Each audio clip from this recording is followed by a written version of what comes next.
Welcome to this video. I'm going to be showing you how you can fix it when Facebook long video is not showing. So the first thing you want to do is open up Facebook. Let me go to the home page.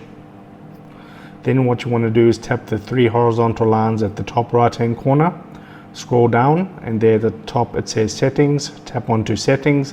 That'll take you into your settings page. You want to scroll down until you find the option tab bar. So it's this option right there. Okay, you want to tap on tab bar and then you want to tap on customize the bar.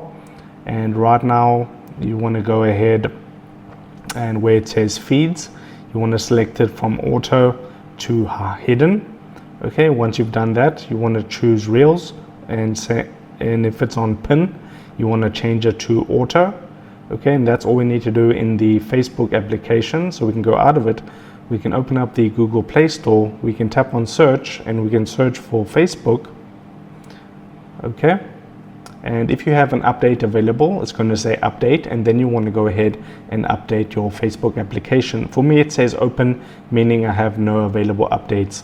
Okay, so what you can do now is you can find the Facebook app, long press on it, and then you want to tap on info. That'll take you to the app info section for your Facebook. You want to scroll down to storage and you want to go ahead and clear the cache just like that. And then the last thing you want to do is you want to restart your phone, and then your problem should be solved. If this video helped you out, drop a like on the video and subscribe to my channel.